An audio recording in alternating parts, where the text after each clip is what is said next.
What's up, you guys? It's the Shadow Spirit 2, and today I wanted to do a follow-up on a God of War 5 theory that I put out. And I wanted to also apologize for the hiatus. It's just that a lot is going on, and I'm just trying to get everything situated. But in my free time, I'm trying to just push out a video. So, one of the things I wanted to talk about in this video is how Faye could possibly be evil, or at least had her own plans that, that turned out to be evil. So, without further ado, I'll get into it. So, as many of you know, in God of War, Kratos was always used to carry out someone's task, such as his ordeal with the Greek gods, as far as him doing these tasks to get rid of the nightmares that plague his mind. And with this belief that if he does these tasks, he will be free of whatever it is. So, in the last video, I talked about how Tyr could have possibly told Mimir about the Greek pantheon being wiped out by Kratos. But keep in mind, I'll come back to this later. So, for those who heard the story about what Mimir told, Odin was cast out of Jotunheim and cursed never to return. And in a fit of rage, he had Thor kill the giants that were in Midgard. And during all of this slaughter and everything, Tyr guided their survivors back to their homeland. And as the game goes on, there was a strong assumption of Tyr being dead, pretty much, because of how he aided the giants and that Odin seen him as a threat, so he was killed. But later on, it reveals that it's possible that he could have just been imprisoned rather than killed by Odin and Thor. Mimir, why did you say Tyr felt responsible for what Odin did to the giants? There was an incident shortly after the forging of Mjolnir, when Tyr arranged a diplomatic meeting between Odin and the giant kings. Well, this was when the Long War was young, when victory was still a thing dreamed of, and the Jotnar might have tipped the balance between Aesir and Vanir. Odin had persuaded Tyr that the hammer was merely a deterrent, a means to broker peace from a position of strength. Tyr was hopeful to convince all parties they would prosper best through peace. He knew the giants were deeply concerned about the hammer, a super weapon in hands they did not trust. But they trusted Tyr. Tyr always believed the best in people, and taking Odin at his word in his desire for peace, he brought the Raven King to Jotunheim. From there, things unraveled quickly. The giants anticipated Odin's trickery and exposed his true agenda to spy and steal their secret wisdom. With magics, they expelled Odin from their realm and cursed him never to return. Frustrated, Odin visited his fury upon the giants of Midgard. Thor unleashed Mjolnir's might upon any giant he could find. None could stand against the tide of slaughter that followed. And at last, it seems, with Tyr's aid, they retreated. The tower disappeared, no giants could be found in Midgard, and no man nor god has set foot in Jotunheim since. Mimir. Odin came to regard him as a threat to his rule.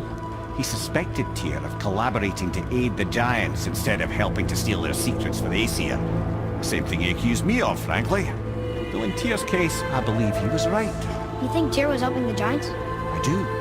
He felt responsible for the suffering visited upon them by Odin. I suspect he had something to do with helping them cover their tracks. The missing Jotunheim town. Correct. Whatever happened to it, I believe it could only have been done with Tyr and the giants working together. And one of the reasons why I think that is because, he wants information on other lands and stuff like that. Because Mimir has explained this also to Atreus, saying that he could rule like every land and every world if he could. Okay, tell me again how Odin knew we were going to Jotunheim before we did. Odin is extremely clever, you see. Nearly as clever as he thinks he is. And he's a collector of prophecies. If it's about the future, he adds it to his collection. Helps him style himself as all-seeing and all-knowing.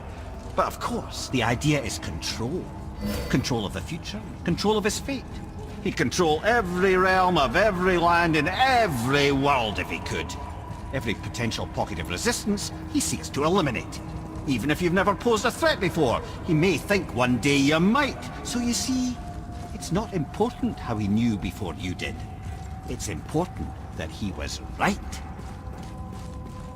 So, one thing right there he could use Tyr for, because Tyr has traveled to these different pantheons and checked all of them out and were on good terms with them. So, in terms of him going to these different lands, and in one of the panels that he's in, it shows him standing there with Faye. Now they say that in that panel they were talking about sealing away the path to Jotunheim. So this is where I think like the plan Faye probably put after this whole ordeal that happened with Tyr. So here's where I think everything falls into place. Since Tyr had the trust of every giant, and that Faye was like his best friend pretty much, and both of them being like war gods pretty much, or like warriors, they got along like pretty well, and they had a plan to bring peace throughout the realms of the Norse world. But when the day that the day that Thor killed the giants in Midgard, and them and the survivors making it back to their homeland, this is what changed everything. Now, one thing to keep in mind is that the giants have the ability to see into the future, because they know how the events of Ragnarok will play out, and seeing that Odin wants to change his fate so that doesn't happen has been the main issue. And another thing is that Freya has said that someone or something has tampered with the natural things in the Norse world. And Mimir talks about how the world serpent was sent back in time before its own birth. It's safe to assume that Skull and Hati and Fenrir were also sent back as well. Now, also in the spoiler cast for God of War 4, Cory Barlog has asked these people, how much control do you think Faye had in all of this, seeing that she walked the journey before Kratos and Atreus? Nobody could really answer that, and I don't think anybody caught on to this. Remember, early in the game, when Kratos and Atreus countered the World Serpent for the first time, Atreus mentions that his mom said it was friendly. So this implies that Faye knew the children of Loki will have a part to play in the events of Ragnarok. And there's further proof in the God of War novelization. Now, let's get back to Tyr and his supposed death. Now, okay. After the remaining giants made it back to Jotunheim, Faye told them that she would be the one to tell them when it was safe to come back to Midgard. And I feel like after returning to Midgard, there had to been like an altercation where I would say like an altercation happened where Tyr is supposedly killed, and upon hearing that her best friend was killed and losing a lot of her people, this is what caused her to swear revenge on Odin and Thor, kind of similar to how Kratos was in God of War, like the ending of God of War 2 into God of War 3, where he swore to get revenge on Zeus and everything after doing all that stuff to him. So in this whole situation, this brings me back to, since speaking of God of War 2, this in this game, and there have been nods to the God of War 2, especially for the Sisters of Fate and time travel. So as far as certain things, I feel like certain things will be referenced in the next game. And one thing I think is that now, due to Faye knowing the future, she knew that she was going to die before these events. And so in the time that she was plotting, she found Kratos. And another thing is that, they, as of this game, that gods can recognize other gods pretty much. So she recognized that he was a god, from a different land, and that he I mean not, and that yeah, he could be a fitting father for, Loki, you know. And like I said, this works as a double-edged sword due to the fact that Kratos, found another lover and had another child, as a way to redeem himself, for, killing his wife and child, and, in his past life. And on the other side, Faye was using, kind of using Kratos for this, event for for this part that plays out in Ragnarok.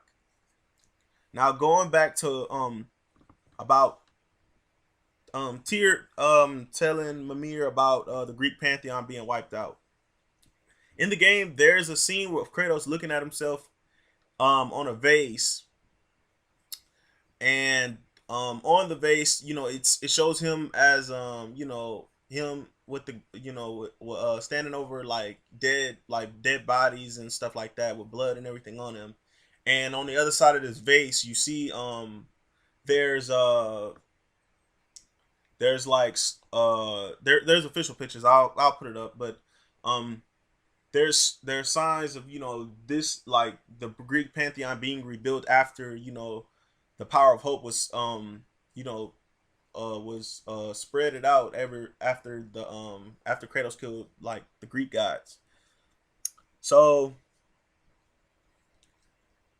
the God of War Wikia I read on sometimes says that, like, Mimir at some point must have gotten it around the time of Greece's, like, the Greek pantheon's destruction, or at least like a little, like, around that time, like around it, or probably a little bit afterwards.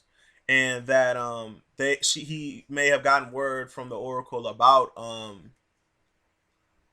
a marked warrior, bringing the destruction of Zeus, and, it being one of his sons. It's interesting how some of these things or at least I feel like some of these things will play out in the next game. But continuing on, in the God of War novel, it explains how Kratos made it to Midgard. Upon his arrival, he was encountered by 3 wolves who were commanded by a cloaked woman to take him further into the Norse world. And this is why I say that could be Faye, because of what I stated before. Now, like I said, she had a plan in all of this, because in another example is, like, she knew how to not be detected by the other gods that were there, the Norse gods that were there, and that she knew where she wanted the house to be at and everything for this.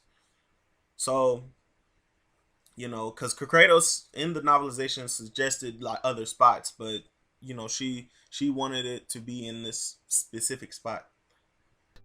But Kratos did indeed make it to his destination, intended or not, and was quickly discovered by beings only of that land.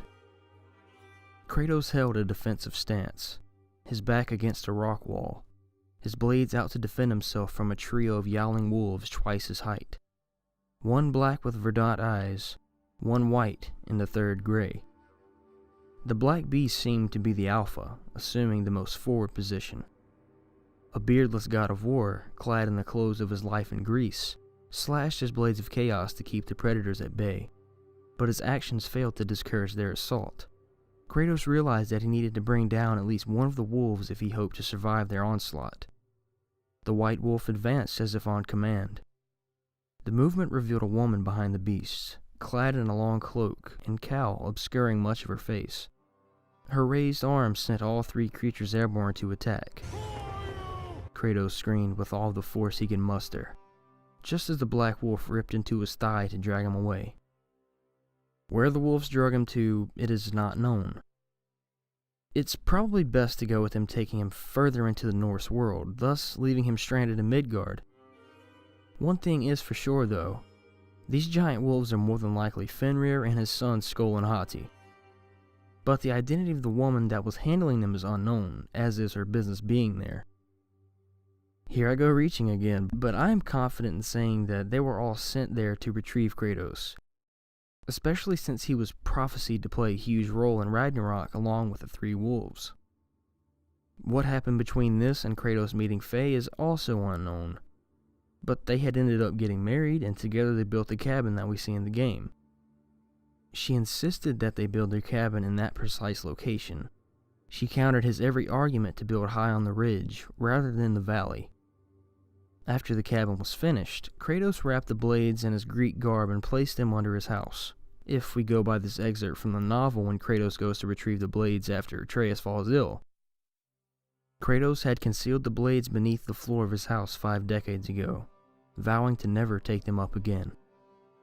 So Kratos and Faye... The synopsis that this gives me reminds me of the Naruto series, where the whole thing about the Moon's Eye plan and how they thought this would be a key to peace if they carried out this plan, but knowingly, like for example for Madara and Obito, by them trying to follow this belief that this plan will bring everlasting peace, which ultimately became their undoing in the end. That's what it reminds me of. But I wanted to just put this out there and finally just get something out the way. And yeah, my bad for the hiatus and everything. And I'll talk to you guys later. Shadow Spirit 2 out.